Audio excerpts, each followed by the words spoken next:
You are now tuned into Then Radio. If you enjoy our videos, we ask that you consider joining our Patreon to support our channel. Don't forget to like and subscribe so that you never miss a new video. We hope you enjoyed today's episode, and as always, thank you for watching.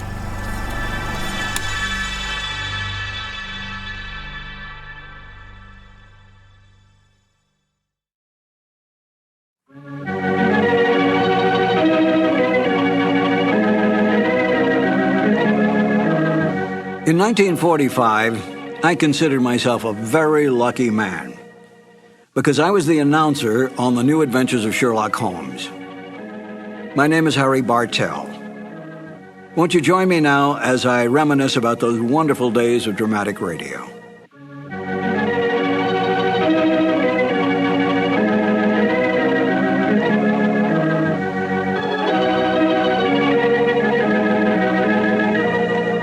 Glenn Hall Taylor was the producer of the show. He was the Young and Rubicam representative, Young and Rubicam being the advertising agency for Petri Wines. And Edna Best, in the season that I was on the show as the announcer, was the director. So that Glenn Hall would provide commercial material and so forth for Edna's use, and then Edna directed the show in the booth. She was the one who made all the line changes, all the timing changes, all the cuts, and so forth. I know that Glenn Hall, I think, directed it one year. I got the Sherlock Holmes show by accident. I came over to CBS Studios on Sunset Boulevard one day to rehearse for another show, and the lobby was loaded with announcers. Practically every announcer in Hollywood was there. I couldn't figure out what was going on, and as the secretary came out with her list and said, George or Sam or whoever, I said, what's going on here? And she said, they're auditioning for a new show. And I said, who's holding the audition? They said, Edna Best. Edna Best was a lovely, lovely lady. I had worked with her on other shows. And I said, if she has a moment, let me sneak into the studio, if you don't mind, just to say hello, and I'll come right back out. She said, I'll ask. So she came out a little later and said, you can go in for just a second. I went in, stepped in front of the microphone, which was set up in the studio, and said, Edna, I came in to say hello. Hello, bye-bye.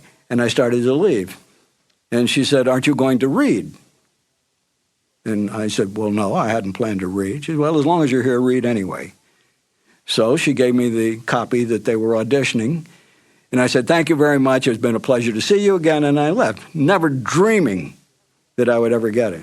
Because there were big name announcers, the Ken Carpenters, the Ken Niles, the Wendell Niles, a whole bunch of them. And sure enough, I got a call, and that's how I wound up on the show, because I happened to be in CBS at that time. Petri Wine brings you Basil Rathbone and Nigel Bruce in the New Adventures of Sherlock Holmes.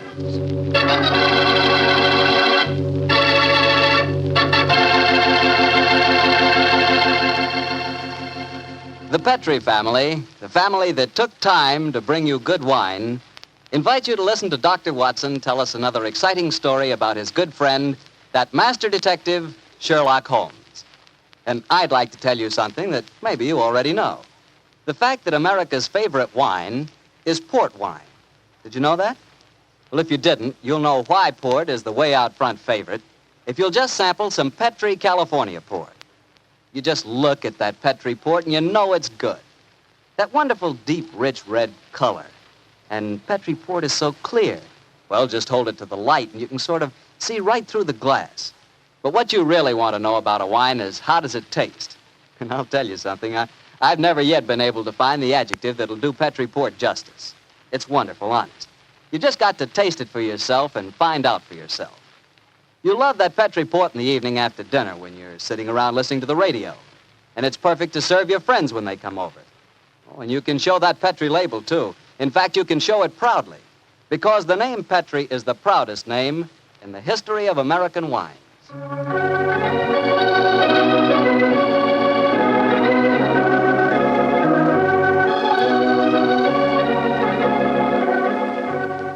And now I'm sure our old friend Dr. Watson's ready for us, so let's go in and join him.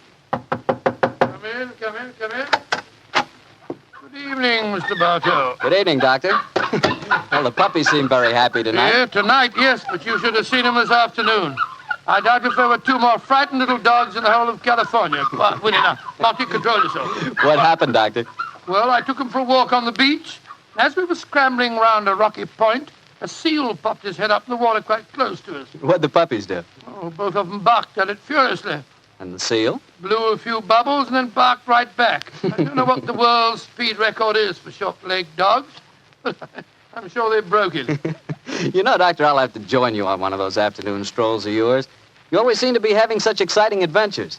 Oh, and talking of that, how's about tonight's new Sherlock Holmes adventure? Well, I'm all ready for you, my boy. In fact, I was looking over my notes on the case just before you arrived. This is another story in which Sherlock Holmes' elder brother, Mycroft, played an important part. Mycroft Holmes was 7 years older than Sherlock, and some said it is superior in powers of observation and deduction. That sounds like heresy, Doctor. No, young fellow, my lad. Holmes himself was the first to admit it. In fact, if it hadn't been for his incurable laziness, Mycroft could have been a formidable rival to his younger brother. However, Mycroft did hold a position of considerable importance at the Foreign Office, and it was there that tonight's story begins. It was in the winter of 1899, and Mycroft Holmes, after a gourmet's lunch, was reclining full length on a leather settee. His eyes were closed, his hands were folded across his stomach, and his breath came rhythmically. A cynic would have declared that Mycroft Holmes was taking an after-luncheon snooze. But Mr. Holmes' secretary, a gentleman by the name of Gardner, was a realist. He tapped on the door discreetly. Then he rapped on it. And still there was no response, so he opened the door and entered. After a moment, he gave what he thought was a discreet cough. Mycroft Holmes opened his eyes and folded his hands and said, "Confound it, Gardner. Must you come in here and bark at me so soon after lunch?" I'm sorry, Mr. Holmes, but I thought that... You thought that as I was lying down with my eyes closed that I must be bored, and so you came galloping in. Oh. Well, what do you want? There's an old lady outside, sir. She insists on seeing you personally. I've tried to get rid of her, but... What's her name? Mrs. Hudson, sir. Mrs. Hudson? Huh. Show her in, Gardner. Show her in. Very good, sir. Undoubtedly a message from young Sherlock. How are you, Mrs. Hudson? Oh, good day, Mr. Holmes. I'm sorry to interrupt you, but I won't take up much of your time. Sit down, won't you? Don't leave us, Gardner. I may need you in a few minutes. Very good, sir. Now, Mrs. Hudson, what's the message? Message, sir? Didn't my brother send you with some message that he was afraid to entrust to the ordinary channels? He's always so confoundedly dramatic. Oh, bless your heart. No, sir. I've come to you with a little problem of my own. I didn't like to bother Mr. Sherlock Holmes with it. He's been so busy lately, and he's looking very tired. And so you came to me. Delightful. I thought you wouldn't mind, sir. You've always been so nice and friendly to me. Pure laziness. It is less effort to keep an old friend than to make a new enemy. But tell me your problem. Well, it's really my sister's problem, sir. She keeps a boarding house at 14 Kensington Gardens Square in Bayswater. And she's convinced that one of her boarders, a man who has a room on the first floor back, she's convinced that he's a birdman. And what in heaven's name is a birdman? Do you know, Gardner? No, sir. I can't imagine. Oh, it's like a werewolf, gentlemen, except that the man turns into a bird. Oh, come now, Mrs. Hudson. Oh, I know it sounds daft, but my sister's in a dreadful state. Of course, I've been with your brother long enough, sir, to know that such things are nonsense. But how can I prove it to her?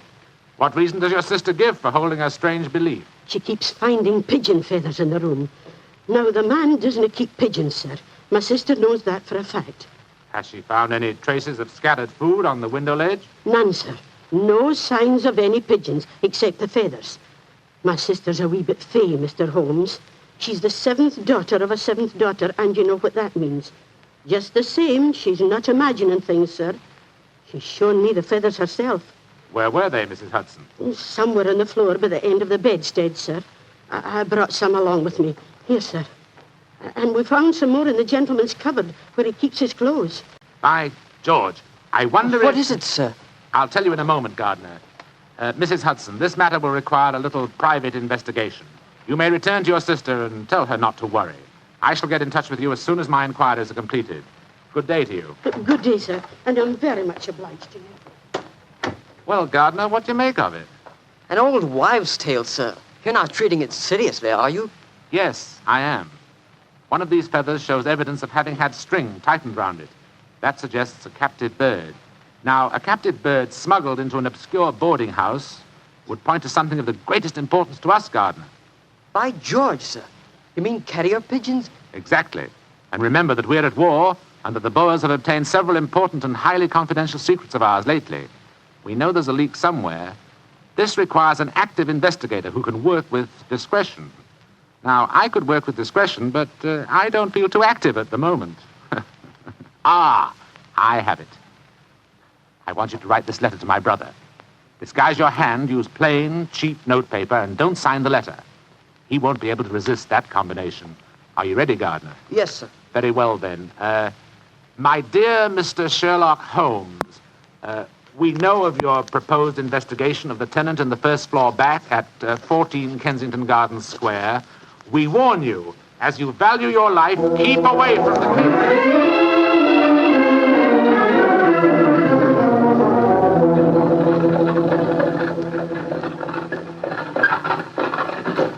We warn you, as you value your life, to keep away from the case. And that, my dear Watson, is why we are driving towards 14 Kensington Gardens Square, disguised as building inspectors of the London County Council. Well, I must say it's a very challenging letter, Holmes. Unsigned, Yes. I notice. Written on cheap notepaper and in a disguised hand. No clue there, I'm afraid. Well, we're entering the square, Holmes. Let's stop the cab here. You can drop us here, cabby. Right you are, Governor. It would seem a little incongruous in these costumes for us to arrive in a cab. Yes, I suppose so. Here you are, cabby. Oh, thank you, Governor. Supposing this mysterious tenant of the first floor back should be in his room when we get there. Then we must hope that our disguises are convincing and keep our wits about us. This may be a trap. Yes, just what I was going to say. After all, you've never heard of 14 Kensington Gardens Square until you received an unsigned letter 2 hours ago warning you to keep away from it. I don't like the look of it. There we are, number 14.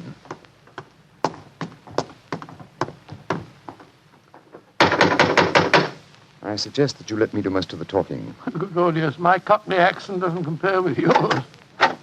Who do you want to see? We're from the London County Council, we are. We've had complaints about a leaky gas jet in the first floor back. Oh, that's Mr. Green's room. He ain't home. Oh, that don't matter, my dear. We'll go up and take a look. Come on, Bertie. Right you are, Alfie. Want me to show you the way? The missus is out shopping. No, thanks, dearie. Me and Bertie can't get lost, can we, Bertie? No, of course we can't. Of course we can't. Oh, look at him laughing. Come on, Bertie. Oh, I do like to be beside the seaside. Oh, I do like to be beside the sea.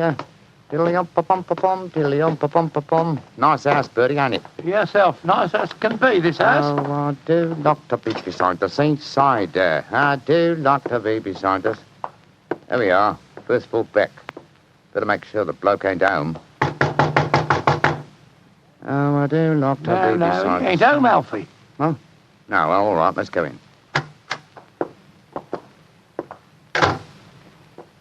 Oh.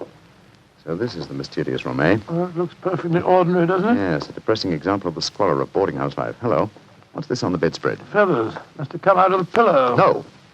These are pigeon's feathers, old chap. And look here, Watson. Attached to the bed rail. No, it's only a piece of string. String, yes, but with a small metal ring on the end. A ring such as is used to place around a homing pigeon's leg. But why should someone keep carrier pigeons in an obscure boarding house like this? Yes, why indeed, why indeed? The answer could be that the tenant of this room is engaged in some sinister activity that requires the use of carrier pigeons in sending messages. Yes, there's no evidence of the birds being kept here. That's true, old fellow, that's true. Possibly the owner of this room is given a pigeon by one of his superiors, brings it here, affixes his message, and releases the bird. Why couldn't he just take the message to where they keep the birds? Well, in that way, he would run the risk of being picked up with dangerous and incriminating messages on Well, him. what kind of skullduggery involves the use of carrier pigeons, you suppose? We're at war with the Boers in South Africa, Watson. What could be more logical than that a spy in their pay should be using this method to smuggle important information out of the country? By Jove, yes, Holmes. I wouldn't mind betting... Somebody coming. Look out. Who are you? What the devil do you think you're doing in my room? Well, my name's Bertram, and I come here to look at your gas pipes. Don't lie to me. Who are you? It's like I say, Governor, my name's Bertram, and I come from the London County Council. Very well, then. If you won't tell me the truth, perhaps this revolver will make you change your Look mind. here, Governor, look here, Governor. Grab his revolver, Watson. Yes, right. Holmes, where were you? I slipped behind the door as this gentleman opened it. Yeah, me, sir. Your overcoat seems extraordinarily well filled with chest, doesn't it? Why not slip it off? Yeah. It's a bit warm in here. Let me alone. So, you were right, Holmes. He had a pigeon under his coat. Yes, see if you can catch the bird, will you, old chap? All right, here. Come on, Pigeon. Pigeon, come on, little fella. Come along, Pigeon. There he comes. That's it. Look at the little fella. Snuggled up on my arm. Friendly little fellow, isn't he? Yes, Look out, Watson. The gentleman's revolver. He's going after it. When I get it, I'll... A beautiful uppercut, Holmes. I'm afraid he'll be unable to talk to us for some time. How fortunate he told us where the message was hidden before we indulged in this little set, What do you mean? He didn't say anything about a message? No, not verbally, but I was watching his reflection in the mirror as he entered the room. His eyes first glanced at this top drawer on the dresser here to see if we touched it. It was obviously the most important spot in the room. Let's see. Here we are. A message already rolled up and in its container. Oh? What does it say, Holmes? It's in code, which is not surprising, but I don't think it'll be very difficult to decipher. Yes, and when you've done that? Then, my dear fellow, I shall compose a code message of my own and persuade this pigeon to lead us to its master.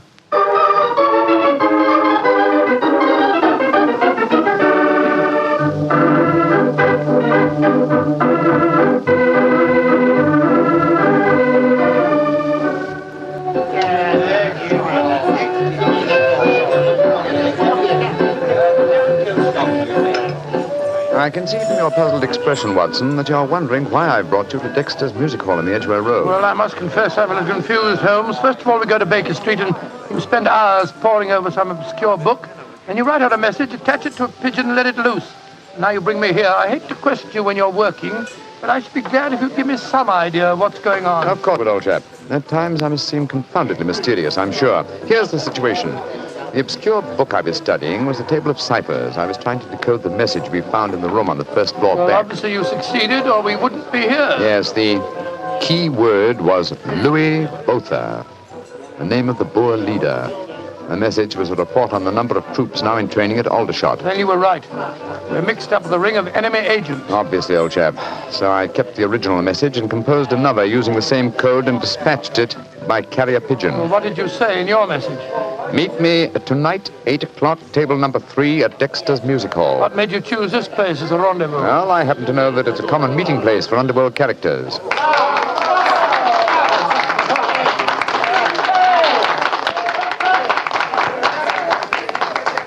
And which is table number 3? The one over there in the corner. I reserved it. Then why don't we go and sit down there instead of standing it here at the back of it? I thought we'd give our visitor the opportunity of showing his hand first. He won't be expecting Sherlock Holmes and Dr. Watson, I fancy.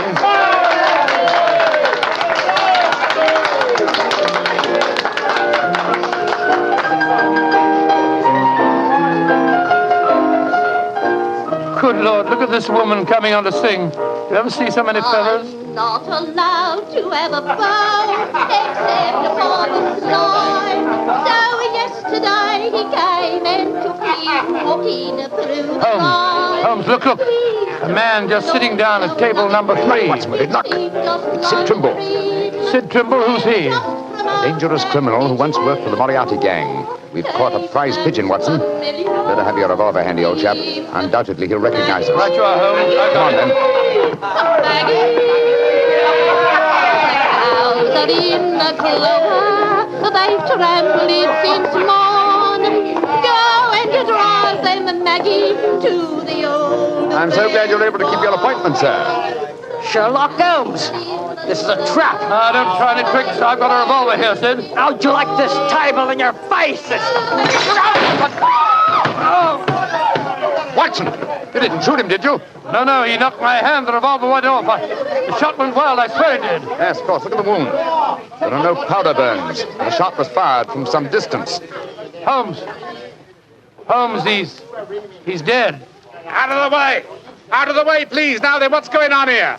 Constable, this man has been killed. Yes, and it's easy to see who did it. Well, I didn't do it, Constable, if that's what you're thinking.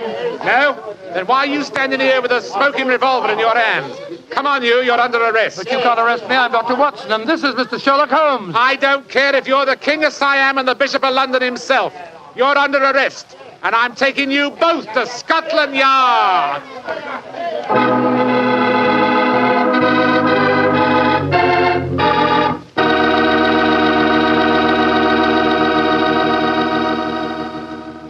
You'll hear the rest of Dr. Watson's story in just a second. And if you don't mind, I'll take that second to say just one word to the ladies. And that word is muscatel. Petri California Muscatel. I want you women to know about it because Petri Muscatel is one wine that practically every woman likes. Maybe because it's such a beautiful color, like pale gold. But I guess really because Petri Muscatel brings you the wonderful flavor of luscious, sun-ripened Muscat grapes. And that's a flavor. Try Petri Muscatel after dinner or any time as a change from Petri port. Have a bottle of each on hand. When you buy Petri wine, don't buy one, buy two. Remember, if it's a Petri wine, you know it's a good wine. Dr. Watson, that was really one for the books. So you got yourself arrested on a murder charge. Yes, Mr. Bartell. It's a very humiliating experience. I was taken off to Scotland Yard in the Black Marat. Just like any common criminal. The wretched constable wouldn't listen to a word that I'd got to say. Well, Sherlock Holmes went with you, of course. Naturally, but as we arrived at Scotland Yard, my mortification was complete, and I found that I was led into the presence of our old friend, Inspector Lestrade. Holmes spoke to him at some length, but I could see from Lestrade's expression that my position was a very serious one.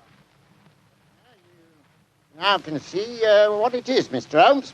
You see, I know you both. But I must say there are lots of them here at the yard as don't like what they call your high-handed methods. But, Lestrade, personal likes or dislikes have nothing to do with this. No, of course I haven't. This is purely a matter of evidence. Well, I know that, Dr. Watson. And the constable's evidence was as clear as the nose on your face. The dead man was shot through the head, and you were standing in front of the body with a drawn revolver in your hand. But, my dear Lestrade, there were no powder burns on the wound. Yeah, that's what you tells me, Mr. Holmes. But I'll have to wait for the official report on that. The police surgeon's examining the body now. You understand, gentlemen, I'm not saying I'm sorry that Sid Trimble's dead. He's been a thorn in our side for a good many years. In fact, here's the police surgeon now. Dr. Hendricks, this is Mr. Sherlock Holmes and Dr. Watson. How do you do? How do you do, gentlemen? I'm a great admirer of you both, and I'm sorry to see you in such a very unfortunate plight. Thank you, Doctor. Thank you. What were your findings, Dr. Hendricks? Well, I just extracted the bullet, Lestrade, and I'm very much afraid it's the same make and caliber as the one missing from Dr. Watson's revolver. Yes, but that doesn't prove that I fired the fatal shot. A .45 Colt's a very common weapon, Doctor. It proves nothing. Dr. Hendricks, as I was just saying to Inspector Lestrade before you came in, the only fact that would show my friend guilty would be powder burns on the wound, thereby proving that the bullet had been fired from close range. I entirely agree with you, Mr. Holmes. Then, as there were no powder burns on the... but there are powder burns, Mr. Holmes. What? Very distinct ones, too. Lord, I don't understand the whole thing. I'm sorry, gentlemen, to be the bearer of bad tidings, but I have my duties to perform. Yes, and I'm sorry too, Dr. Watson. Huh? I'm afraid I'm not going to be able to let you leave here. You must consider yourself under arrest.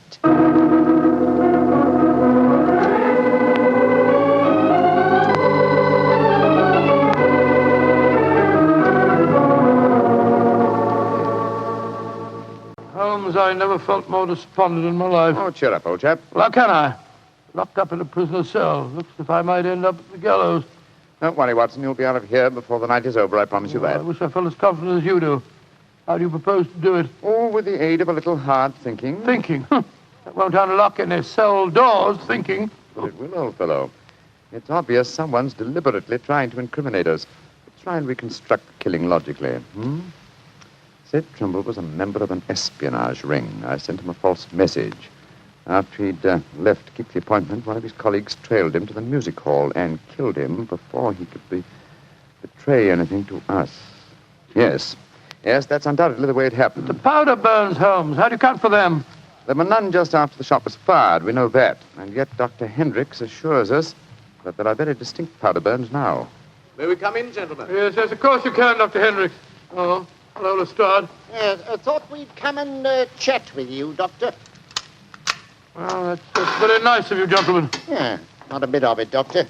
You know, it hurts me to see you in here, and that's a fact. And I can't bear to see a fellow medico in such plight without coming in to see what I can do to help, Watson. Yeah, you're very quiet, Mr. Holmes. Am I, Lestrade? I was thinking, you see, Watson, old chap.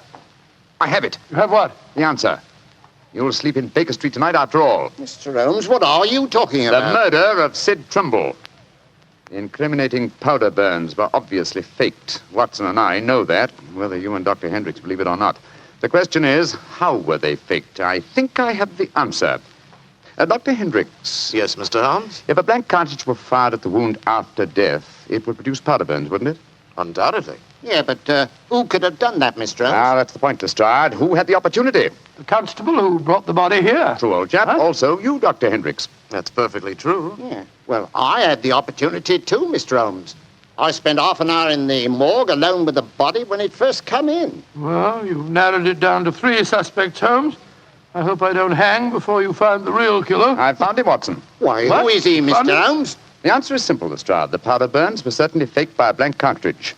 Now, if a blank cartridge were fired into a wound, the wadding would have penetrated and distorted the wound. Yes, but supposing the person had removed the wadding from the blank, Mr. Holmes. Its effect would still be quite apparent to the police surgeon who removed the bullet.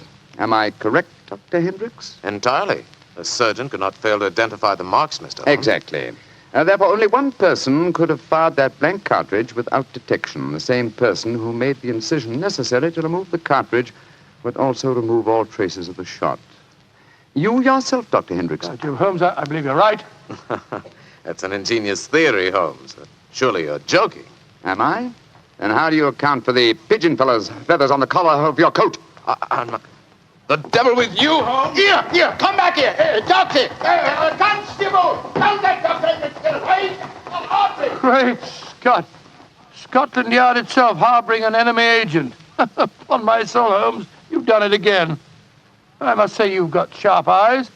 I didn't see those pigeon feathers on Hendricks' collar. Confidentially, my dear fellow, neither did I, but Hendricks' guilty conscience knew they might be there. It was a shot in the dark, and I had to take it.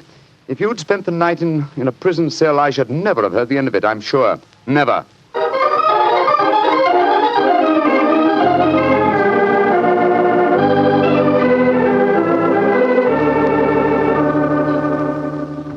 I want to see Mr. Mycroft Holmes, please.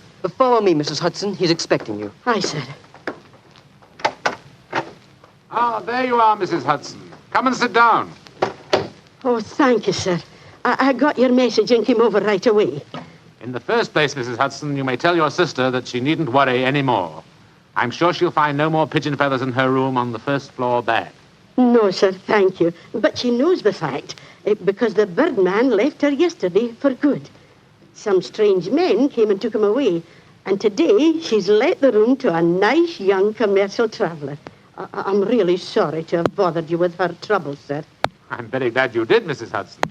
Thanks to your information, an enemy espionage ring has been broken, and the British government is deeply grateful to you. You're always one for a joke, aren't you, Mr. Holmes? Well, I'm glad you're not angry with me. I'll be going now, sir. Just one more favor I'll ask before I go, though. Anything, Mrs. Hudson. What is it? Please don't tell your brother about this, sir. He'd be so angry with me for wasting your time.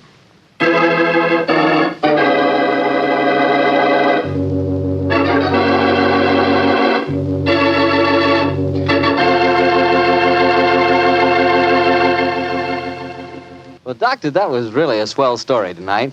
Although it was a bit unexpected for you to have been arrested. Yes, indeed. Mr. Bartell, when you're a detective like Holmes or a doctor like myself, well, you've got to be prepared to meet the unexpected every once in a while. I suppose so. Of course, you wouldn't know about things like that, being a wine expert yourself. Oh, now, wait a minute, Doctor.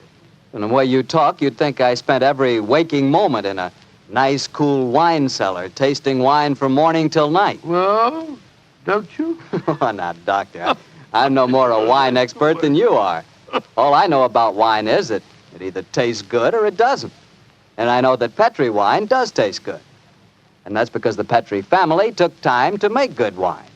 Generations of time. Why, the Petri family's been making wine ever since they started the Petri business way back in the 1800s. And since the business has always been family-owned and operated, they've been able to hand on down from father to son, all they've ever learned about the fine art of turning luscious, sun-ripened grapes into fragrant, delicious wine. And they've learned plenty. So no matter what type wine you want, for any occasion, you can't go wrong with a Petri wine because Petri took time to bring you good wine. Well, Dr. Watson, what story do you have lined up for us next week? Well, now, next week, Mr. Bartell, I'm going to tell you a weird adventure that Sherlock Holmes and I had in the East End of London. It concerns a most unusual stage play, a badly frightened actor, and a blood-stained razor. I call it The Strange Case of the Demon Barber.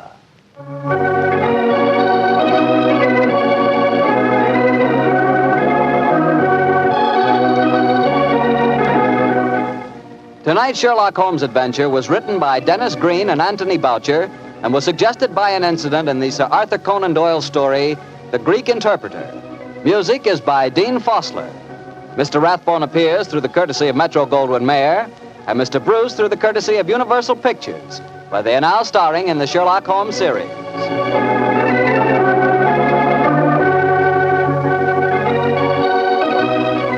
The Petri Wine Company of San Francisco, California, invites you to tune in again next week, same time, same station.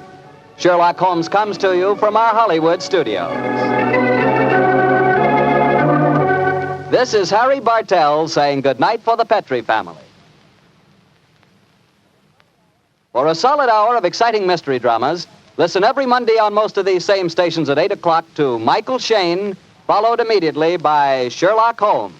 This is the Mutual Broadcasting System. This is Harry Bartell. I'll be right back with another new adventure of Sherlock Holmes.